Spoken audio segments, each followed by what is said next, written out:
नमस्कार दोस्तों, स्वागत है आपका आज के मुख्य समाचारों में। जी हां दोस्तों, आपको यहां पर देखने को मिलेंगी सुबह से लेकर शाम तक की तमाम बड़ी खबरें मुख्य समाचार ब्रेकिंग न्यूज अपडेट्स के रूप में। तो चलिए दोस्तों, जान लेते हैं आज की पहली बड़ी खबर। लोकसभा चुनाव में भाजपा का खुला खाता। सूरत के कैंडिडेट मुकेश दलाल निर्विरोध जीते। कांग्रेस कैंडिडेट का प्रचार रद्द हुआ। 8 ने नाम वापस लिए। जी हां दोस्तों, लोकसभा चुनाव में भाजपा का खाता खुल गया है। गुजरात की सूरत लोकसभा सीट से सोमवार को बीजेपी कैंडिडेट मुकेश दलाल निर्विरोध रूप से चुन लिए गए। दरअसल दोस्तों, यहां से कांग्रेस कैंडिडेट नीलेश कुंभानी का पर्चा रद्द हो गया था। उनके पर्चे में गवाहों के नाम और हस्ताक्षर में गड़बड़ी पाई गई थी। इसी सीट पर भाजपा और कांग्रेस समेत 10 प्रत्याशी मैदान में थे, लेकिन रविवार को 7 निर्दलीय कैंडिडेट ने अपना नामांकन वापस ले लिया था। बीएसपी कैंडिडेट प्यारेलाल भारती ही बचे थे, जिन्होंने भी सोमवार 22 अप्रैल को पर्चा वापस ले लिया। इस तरह मुकेश दलाल निर्विरोध रूप से चुन लिए गए।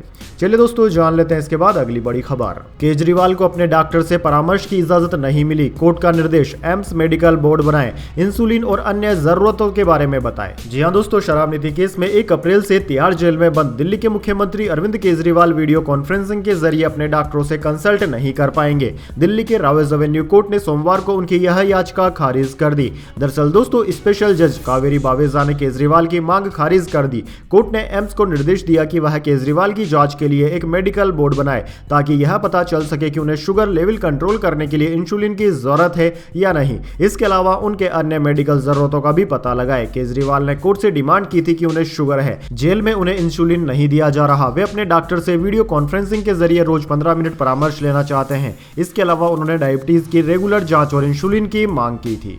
चलिए दोस्तों, जान लेते हैं इसके बाद अगली बड़ी खबर। राहुल गांधी बोले, सामने आई तानाशाह की सूरत। लोकसभा चुनाव के पहले नतीजे पर छिड़ा बवाल। कांग्रेस ने समझाई क्रोनोलॉजी। दरअसल दोस्तों, गुजरात की लोकसभा सीट सूरत से बीजेपी के उम्मीदवार मुकेश दलाल सोमवार को निर्विरोध चुन लिए गए। कांग्रेस प्रत्याशी का नामांकन रद्द होने के बाद उन्हें निर्विरोध चुन लिया गया था। हालांकि अब कांग्रेस नेता राहुल गांधी ने बीजेपी प्रत्याशी की जीत पर सवाल उठाए। उन्होंने इस जीत की तुलना तानाशाही से की है। कांग्रेस नेता राहुल गांधी ने एक्स पर लिखा कि तानाशाह की असली सूरत एक बार फिर देश के सामने है। जनता से अपना नेता चुनने का अधिकार छीन लेना बाबा साहेब अंबेडकर के संविधान को खत्म करने की तरफ बढ़ाया गया एक और कदम है। मैं एक बार फिर कह रहा हूं, यह सिर्फ सरकार बनाने का चुनाव नहीं है, यह देश को बचाने का चुनाव है, संविधान की रक्षा का चुनाव है।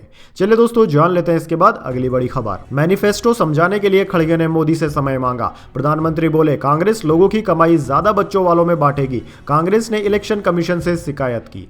जी हां दोस्तों, कांग्रेस अध्यक्ष मल्लिकार्जुन खड़गे ने सोमवार को प्रधानमंत्री से मिलने का समय मांगा। उन्होंने कहा कि प्रधानमंत्री हमारे मैनिफेस्टो को सही से समझ नहीं पाए हैं, उनसे मिलकर उन्हें मैनिफेस्टो को समझाना है। कांग्रेस ने भाजपा के खिलाफ चुनाव आयोग में 17 शिकायतें भी की। दरअसल प्रधानमंत्री मोदी समेत भाजपा नेता कांग्रेस मैनिफेस्टो को मुस्लिम लीग का मैनिफेस्टो बता रहे हैं। प्रधानमंत्री ने सोमवार को यूपी के अलीगढ़ में कहा कि कांग्रेस जनता की कमाई छीनकर ज्यादा बच्चे वालों को देना चाहती है। इससे पहले रविवार को राजस्थान के बांसवाड़ा में कहा था कि मेरी माताओं बहनों की जिंदगी में सोना सिर्फ शो करने के लिए नहीं होता, उनके स्वाभिमान से जुड़ा हुआ है। उनका मंगलसूत्र सोने की कीमत का मुद्दा नहीं है, उनके जीवन के सपनों से जुड़े हैं। आप घोषणा पत्र में इसे छीनने की बात कर रहे हो। कांग्रेस ने इस पर आपत्ति जताई है। कांग्रेस का कहना है कि उन्होंने ऐसा कोई दावा नहीं किया है। प्रधानमंत्री मोदी सिर्फ भड़काने की कोशिश कर रहे हैं। चलिए दोस्तों, जान लेते हैं इसके बाद अगली बड़ी खबर। बंगाल में 24,000 शिक्षकों की नियुक्ति हुई रद्द। हाईकोर्ट का आदेश, 8 साल की सैलरी लौटाएं। ममता बोली, फैसला गैर जरूरी, सुप्रीम कोर्ट जाएंगे।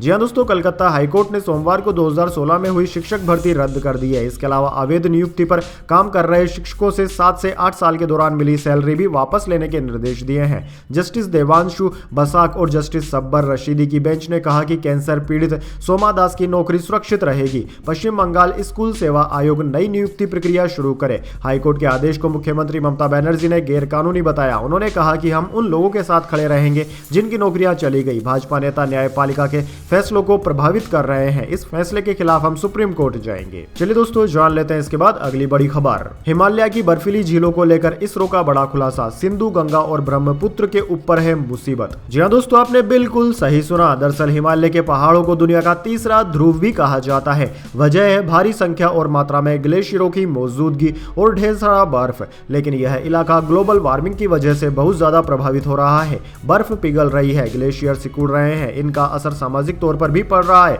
ग्लेशियरों के सिकुड़ने का मतलब है बर्फ का तेजी से पिघलना, यानी कि पहाड़ों पर जहां भी यहाँ के से बहने वाला पानी जमा होता है वहां पर ग्लेशियर लेक्स बन जाती है। पानी जुड़ने से हिमालय में पुरानी ग्लेशियर लेक्स का आकार भी बढ़ जाता है। ये ग्लेशियर और बर्फ भारत की नदियों का स्रोत है, लेकिन ये बर्फीली झीलें खतरनाक साबित हो सकती हैं। चलिए दोस्तों जान लेते हैं इसके बाद अगली बड़ी खबर।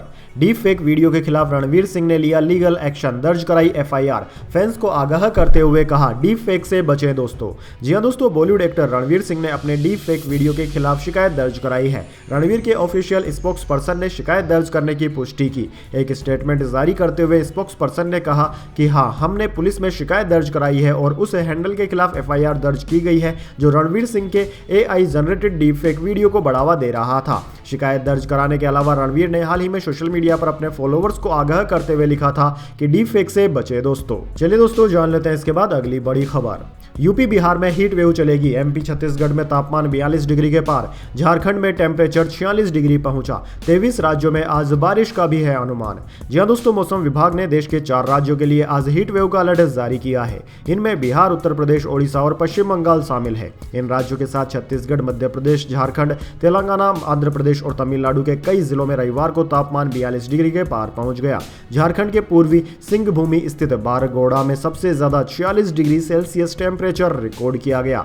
इसके अलावा दोस्तों मौसम विज्ञान विभाग ने दिल्ली में आज बूंदाबांदी की संभावना भी जताई है। वहीं दोस्तों देश में गर्मी के दौर के साथ साथ 23 राज्यों में बारिश का अनुमान भी जताया गया है। चलिए दोस्तों जान लेते हैं इसके बाद अगली खबर। एमडीएच, एवरेस्ट समेत अन्य मसालों के सैंपल जांचे जाएंगे। हांगकांग और सिंगापुर में बैन के बाद भारत सरकार का एक्शन, इन प्रोडक्ट से कैंसर का खतरा।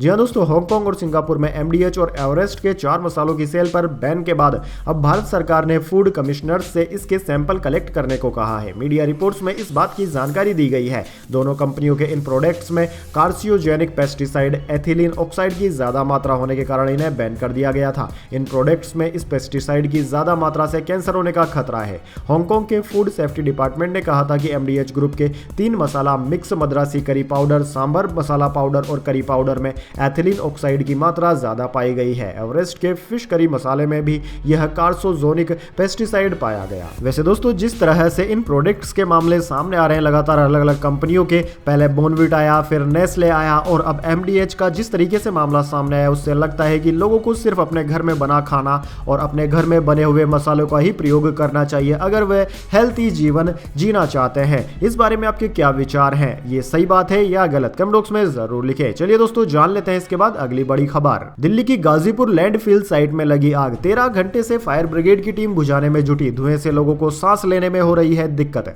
जी हां दोस्तों, दिल्ली की गाजीपुर लैंडफिल साइट में रविवार शाम से भीषण आग लगी हुई है। डंपिंग यार्ड से पिछले करीब 12 घंटे से आग की लपटों के साथ धुएं का गुब्बार निकल रहा है। फायर ब्रिगेड की 10 गाड़ियां आग पर काबू पाने की कोशिश में जुटी हुई है। दिल्ली फायर ब्रिगेड के एक अधिकारी ने बताया कि उन्हें रविवार शाम करीब 6 बजे आग लगने की सूचना मिली थी। शुरुआत में 2 दमकल गाड़ियों को भेजा गया, बाद में 8 और गाड़ियों को घटनास्थल पर भेजा गया।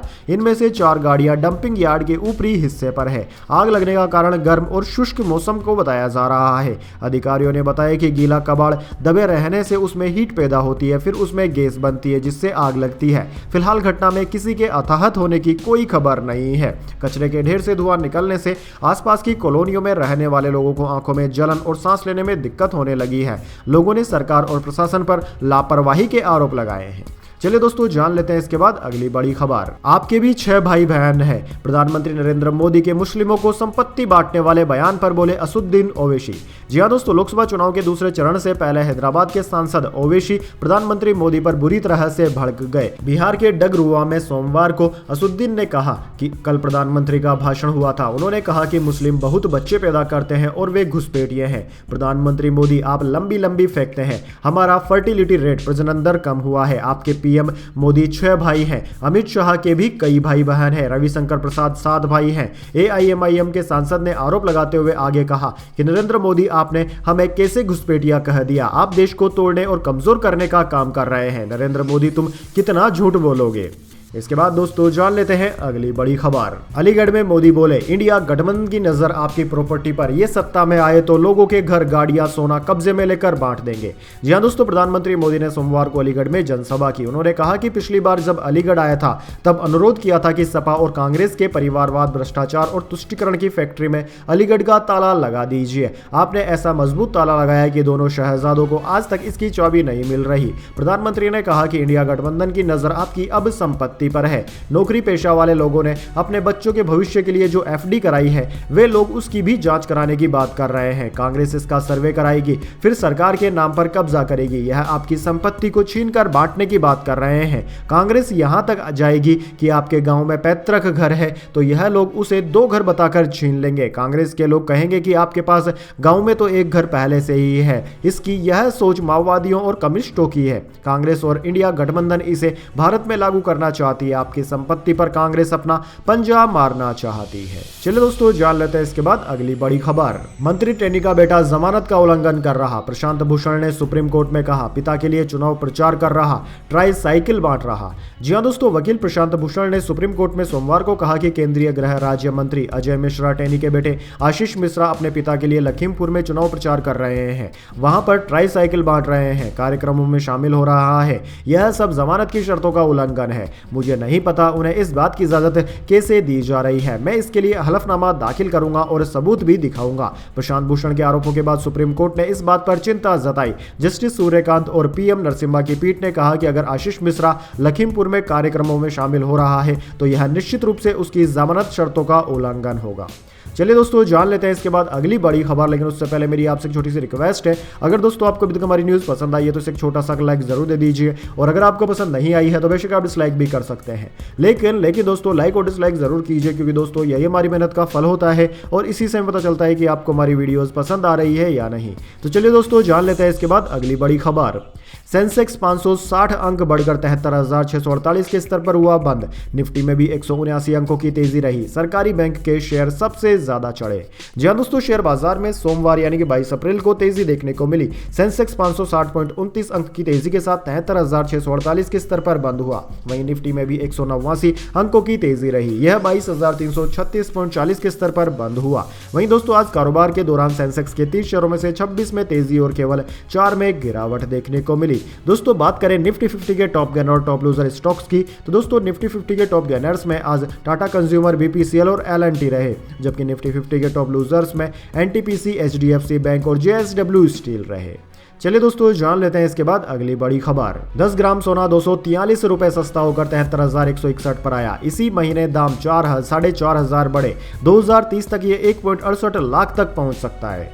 जी हां दोस्तों, सोने और चांदी की कीमतों में 22 अप्रैल को गिरावट रही। Indian Boolean and jewellers association के अनुसार 10 ग्राम यानी 10 ग्राम 24 कैरेट सोना 243 रुपए सस्ता होकर 73,161 रुपए का हो गया। वहीं 1 किलो चांदी 914 रुपए सस्ती हुई। ये 81,939 रुपए में बिक रही है। दोस्तों इस साल अब तक सोने के दाम में 9,809 रुपए की वृद्धि हो चुकी है। 1 जनवरी को सोना 63,352 रुपए पर था। वहीं इस महीने सोने के दाम में 4,500 रुपए का इजाफा हुआ। उधर दोस्तों चांदी में 8,544 रुपए का इजाफा हुआ है। यह 1 जनवरी 2024 को 1 किलोग्राम चांदी का दाम 73,395 रुपए थे। वैसे दोस्तों कमेंट करके बताइए, आप प्रॉपर्टी को अच्छा निवेश की जगह मानते हैं या फिर सोने चांदी को? अपनी राय कमेंट बॉक्स में जरूर दें। चलिए दोस्तों जान लेते हैं इसके बाद अगली बड़ी खबर।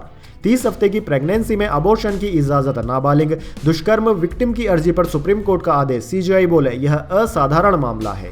जी हां दोस्तों, सुप्रीम कोर्ट ने 14 साल की दुष्कर्म विक्टिम को करीब 30 हफ्ते की प्रेगनेंसी में अबॉर्शन कराने की इजाजत दे दी है। सुप्रीम कोर्ट ने सोमवार को मुंबई के लोकमान्य तिलक अस्पताल को तत्काल अबॉर्शन के लिए इंतजाम करने का आदेश दिया है। सुप्रीम कोर्ट ने 19 अप्रैल को इस मामले में अर्जेंट सुनवाई की थी, जिसमें कोर्ट ने लड़की का मेडिकल कराने का आदेश दिया था। आज सुबह 10:30 बजे अस्पताल ने सुप्रीम कोर्ट में अपनी रिपोर्ट दाखिल की। चीफ जस्टिस डीवाई चंद्रचूड़ और जस्टिस जेपी पारदीवाला की बेंच ने आदेश सुनाते हुए कहा कि हम अबॉर्शन की इजाजत इसलिए दे रहे हैं क्योंकि यह असाधारण मामला है। हर घंटा विक्टिम के लिए अहम है। चलिए दोस्तों जान लेते हैं इसके बाद अगली बड़ी खबर। इजराइल के मिलिट्री इंटेलिजेंस चीफ ने इस्तीफा दिया। हमास के हमले को नाकाम न कर पाने की जिम्मेदारी ली। विपक्ष ने कहा नेतन्याहू भी पद छोड़े। जी हां दोस्तों, इजरायली सेना के खुफिया विभाग के चीफ मेजर जनरल अहरोन हलीवा ने इस्तीफा दे दिया है। उन्होंने 7 अक्टूबर को हुए हमास के हमले को नाकाम नाकाम न कर पाने की जिम्मेदारी लेते हुए अपना पद छोड़ दिया। वह पहले सीनियर ऑफिसर है जिन्होंने हमले को नाकाम न कर पाने की जिम्मेदारी लेते हुए पद से इस्तीफा दिया है। सेना ने हारून हलीवा के इस्तीफे को स्वीकार भी कर लिया है। चलिए दोस्तों जान लेते हैं इसके बाद अगली बड़ी खबर। पाकिस्तान में ईरानी राष्ट्रपति का रेड कारपेट वेलकम। जिन्ना के मकबरे पर जाएंगे अमेरिका के खिलाफ जाकर गैस पाइपलाइन डील की संभावना। जी हां दोस्तों, ईरान और इजराइल में चल रहे तनाव के बीच सोमवार को ईरान के राष्ट्रपति सैयद इब्राहिम रईसी पाकिस्तान पहुंचे। उनका यहां रेड कारपेट के साथ स्वागत किया गया। उन्हें इस्लामाबाद एयरपोर्ट पर हाउसिंग मिनिस्टर मियां रियाज हुसैन परिजादा और ईरान में पाकिस्तान के राजदूत मुदस्सर टिपू ने रिसीव किया। यह किसी ईरानी राष्ट्रपति का 7 साल बाद पहला पाकिस्तानी दौरा है। इस दौरे के पहले दिन ईरानी राष्ट्रपति ने पाकिस्तान के प्रधानमंत्री शहबाज शरीफ से मुलाकात की। मुलाकात के दौरान दोनों नेताओं ने आतंकवाद से निपटने में प्रतिबद्धता जताई। साथ ही दोनों नेताओं में ईरान और पाकिस्तान के बीच बिजनेस बढ़ाने को लेकर भी सहमति बनी है। चलिए दोस्तों जान लेते हैं इसके बाद अगली बड़ी खबर। चीन में भारी बारिश और बाढ़ की चेतावनी। 44 नदियां खतरे के निशान के ऊपर। 1000 से ज्यादा स्कूल हुए बंद, 11 लापता और 6 घायल। जी हां दोस्तों, चीन में 22 अप्रैल को भारी बारिश और बाढ़ आने की संभावना है। इसका असर देखने को भी मिल रहा है। दक्षिण चीन के कई शहरों में 16 अप्रैल से शुरू हो रही तेज बारिश के चलते पानी भर गया। 44 से ज्यादा नदियां खतरे के निशान से ऊपर बह रही है। सिंगापुर की नेशनल न्यूज एजेंसी CNN के मुताबिक बाढ़ के कारण अब तक 11 से ज्यादा लोग लापता हैं। वहीं भूस्खलन की घटनाओं में अब तक 6 लोग घायल हो चुके हैं। हालांकि किसी के हताहत होने की अभी तक कोई खबर नहीं मिली है। वहीं दोस्तों लोकल प्रशासन लोगों को सुरक्षित निकालने के लिए लगातार रेस्क्यू मिशन चला रहा है। चलिए दोस्तों जान लेते हैं अगली बड़ी खबर। कोहली पर मैच फीस का 50% जुर्माना लगा। IPL की आचार संहिता का उल्लंघन किया। KKR के खिलाफ मैच में अंपायर से बहस करते दिखे। जी हां दोस्तों, रॉयल चैलेंजर बैंगलोर के बैटर विराट कोहली पर मैच फीस का 50% जुर्माना लग गया है। रविवार को कोलकाता नाइट राइडर्स और RCB के बीच खेले गए मैच के दौरान विराट कोहली फील्ड एम्पायर से बहस करते हुए नजर आए थे। कोहली पर IPL की आचार संहिता के उल्लंघन के लिए जुर्माना लगाया गया। उन्होंने IPL की आचार संहिता के आर्टिकल 2.8 के तहत लेवल 1 का अपराध किया है। कोहली ने अपराध स्वीकार कर लिया और मैच रेफरी की मंजूरी भी स्वीकार कर ली है। IPL ने यह जानकारी सोमवार को दी। दरअसल दोस्तों रविवार को खेले गए मैच में बेंगलुरु की पारी के तीसरे ओवर की पहली बॉल हर्षित राणा ने कराई जो फुल टॉस रही। कोहली ने बॉल को सामने खेलना चाहा और कोट एंड बोल्ड हो गए। इसी बॉल पर नो बॉल को लेकर विवाद हो गया था। चलिए दोस्तों जान लेते हैं इसके बाद अगली बड़ी खबर। मालदीव में भारत विरोधी मुइज्जू जीते संसदीय चुनाव। 93 सीटों में से 71 सीटें मिली। भारत समर्थक पार्टी 12 पर सिमटी। चीन ने बधाई दी। जी हां दोस्तों, मालदीव में इंडिया आउट कैंपेन चलाने वाले राष्ट्रपति मोहम्मद मुइज्जू की पार्टी ने संसदीय चुनाव में जीत हासिल की है। 21 अप्रैल को 93 सीटों पर चुनाव हुए थे। इसमें शुरुआती नतीजे आ चुके हैं। इसमें मुइज्जू की पार्टी नेशनल पीपुल्स कांग्रेस और उनकी समर्थक पार्टियों को 71 सीटों पर जीत मिली। इस पर चीन ने मुइज्जू को बधाई दी है। चलिए दोस्तों जान लेते हैं इसके बाद अगली बड़ी खबर। जोमेटो से खाना मंगाना हुआ महंगा। प्लेटफॉर्म चार्ज 25% बढ़कर 5 रुपए हुआ। इससे कंपनी को सालाना 90 करोड़ की इनकम होगी। जी हां दोस्तों, online food delivery company Zomato से खाना मंगाना अब थोड़ा और महंगा हो गया है। कंपनी ने प्लेटफॉर्म चार्ज में 25% का इजाफा किया है। अब कस्टमर्स को हर ऑर्डर पर 4 रुपए के बदले 5 रुपए प्लेटफॉर्म चार्ज देना होगा। जोमेटो सालाना करीब 80 से 90 करोड़ की ऑर्डर डिलीवरी करता है, यानी कि रोजाना करीब 24 लाख ऑर्डर जोमेटो को मिलते हैं। प्लेटफॉर्म फीस में 1 रुपए प्रति ऑर्डर बढ़ोतरी के बाद कंपनी की सालाना इनकम में 85 से 90 करोड़ की बढ़ोतरी हो जाएगी। वैसे दोस्तों कमेंट करके बताइए आप एक सप्ताह में कितनी बार ऑनलाइन खाना मंगवाते हैं। तो दोस्तों यह थी आज की तमाम बड़ी खबरें। इसके बाद दोस्तों बारी आती है आज के माइंड क्विज क्वेश्चन की। जी हां दोस्तों, एक आसान से सवाल का जवाब देकर आप जीत सकते हैं एक सरप्राइज गिफ्ट हमारे यूट्यूब चैनल की ओर से। तो दोस्तों आज का सवाल आपकी स्क्रीन पर आ चुका है। भारत में उड़न परी के नाम से कौन सी एथलीट फेमस है? जी हां दोस्तों, अगर आप जानते हैं उस एथलीट का नाम जो कि उड़न परी के रूप में फेमस है तो जल्दी से उनका नाम उसमें लिख दीजिए। अगर दोस्तों आपका जवाब होता है एकदम सही और आप चले जाते हैं लकी विजेता के रूप में तो आपको मिल सकता है एक सरप्राइज गिफ्ट हमारे यूट्यूब चैनल की ओर से। तो दोस्तों जल्दी से अपना उत्तर कमेंट बॉक्स में लिख दीजिए, वीडियो को लाइक कर लीजिए और चैनल को सब्सक्राइब करके बेल आइकन भी दबा लीजिए। धन्यवाद। वंदे मातरम। जय हिंद, जय भारत।